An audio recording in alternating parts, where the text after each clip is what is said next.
Greetings and salutations. Welcome back to Malrias' Musings. This is Malrias. And we're going to wrap up Son of Dracula here.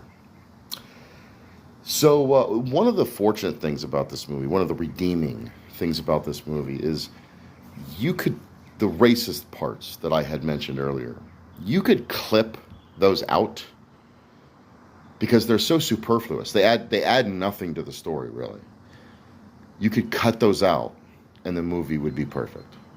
And you could just excise that stain on that movie of utter horrible racism.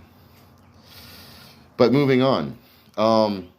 So our well of actors, we've got Lon Chaney Jr. By the way, I did a quick run through of this, so if I missed somebody, sorry. Of course, Lon Chaney Jr. is, he's playing Dracula this time. Evelyn Ankers, this is, I think, her third movie with her. She first saw her in Wolfman. And J. Edwards Broadberg, we didn't talk about him because he was an Invisible Agent, and we don't do Invisible and Mummy movies here, evidently, except for the first two.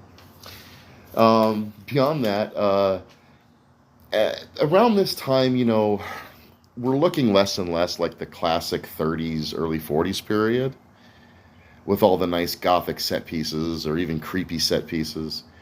So I didn't see a lot in this movie that was like those creepy set pieces, but there's a really cool shot around the 7-minute mark where Lon Chaney Dracula is stalking around and he does this leer at the camera and then he looks back at his pursuit, and it's a little fourth wall breaky, but it's so good, and it's like some of the best acting right there in the whole film, and it takes the place of the lack of creepy sets.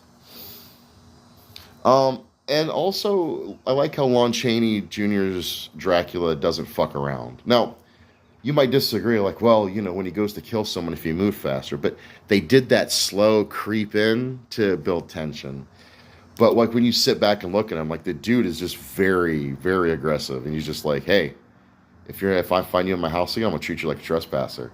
Like that's a paraphrase, but he says that in the movie. It's awesome.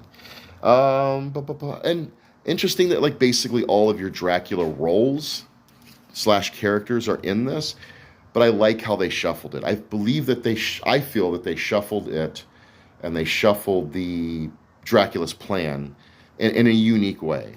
I think you could probably remake this movie without all the blatant racism, or just clip it out of the original, and not to ruin a classic. You would argue we shouldn't, but to make it more enjoyable.